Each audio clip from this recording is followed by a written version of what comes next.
年龄大了如何练劈叉？记住，多大年龄都可以学会。首先，第一步热身高抬腿30秒。第二步练习跪式压前脚，目标是头碰地，肚子贴腿，左右各压30下即可，力量由轻到重。第三步练习跪式压胯。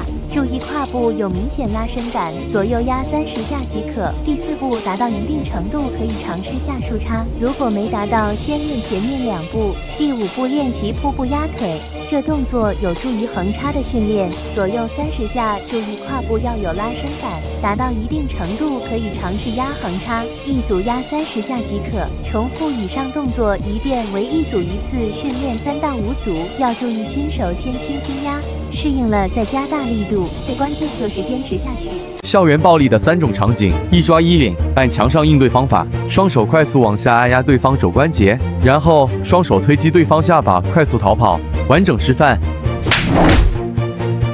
2被抓头发应对方法：把中指抵出来，形成钻拳，然后击打对手肋骨。完整示范。3当别人想拖你去小黑屋应对方法：快速坐下，用脚攻击对手颈骨或者膝盖，对方就会放手。完整示范。5步学会孙悟空金箍棒。第1步学会棍握中间，第2步学会体前转棍1圈。第3步把棍子甩到背后，注意把棍子甩成半圆圈。第4步在背后转棍1圈，把棍子转到平行线就行。第5步转腰把棍子带回来，再重复之前的动作，你就学会孙悟空金箍棒了。最后无限加速就行了。新手请佩戴头盔。学好这2步，你也能一招制敌。第1步格斗式，然后上步，然后顺势提膝。第2步完成起跳飞膝，先慢练200遍，熟练后有条件的可以这样。双节棍基本功，连续转棍，超慢动作教学。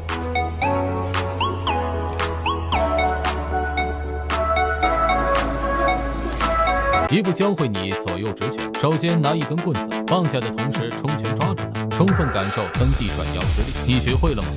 学会这套拳，没人敢欺负你。1直拳打面部，2勾拳打下巴，3平肘，4挑肘，5提膝，6顶心肘，7转身反肘，8收式。为什么很多人练了很久的一字马还是下不去？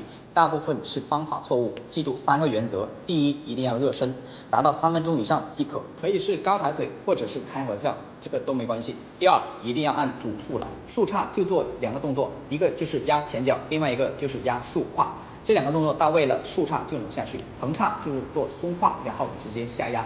每个动作就压20下左右，感觉到疼了 ，OK 就休息，不要一直压，因为韧带它也需要休息。第3就是要循序渐进以及坚持，就是你刚开始练的时候，第1周要适应1周，第1周训练先不要太用力，1周过后你就能适应了，然后慢慢加大力量，最后就是坚持了，只要没有太过疼痛，就要每天坚持做3到5组，最后就是加油。学会这套拳，没人敢欺负你。1直拳打面部，2勾拳打下巴，3平肘，4挑肘，5提膝，6顶心肘，7转身反肘，8收式。第1步练习原地侧踢，注意脚踢直，用到腰胯之力，每天200遍。第2步格斗式，然后后仰，顺势提膝，然后侧踢，记住把胯送出去，先慢练300遍，熟练后你也可以踢飞老外。广西拳8大杀招：起势、抱肘、起肘、沉肘、挂锤、顶心肘、转身肘、后推肘、收势。双节棍基本功，连续转棍，超慢动作教学。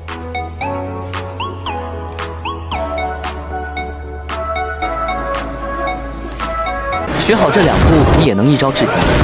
第1步格斗式，然后上步，然后顺势提膝。第2步完成起跳飞膝，先慢练200遍，熟练后有条件的可以这样。被人抓住手腕怎么办？首先不要慌，旋转手臂正托，然后用反背拳击打对方，速度要快，小个子也能一招制敌。人单手锁喉怎么办？教你3招：第1招插他肋骨，第2招砍他颈动脉，第3招拍他裆部。人背后抓衣领怎么办？首先别慌，快速转身按住他的手，然后砸肘打他肘关节，反肘打他脑袋就能一招制敌，速度要快，小个子也能一招制敌。4步学会后空翻。第1步练习抱膝跳，每天50个；第2步练习甩手跳，每天50个；第3步教练扶着翻后空翻，每天100个，坚持1周，最后你就学会后空翻了。想学习的朋友还不抓紧时间来？人用棍子锁喉怎么破解？错误示范。正确示范：双手抓住棍子两端，然后侧步转身旋转下压，就能轻松制服对手。速度要快，你会了吗？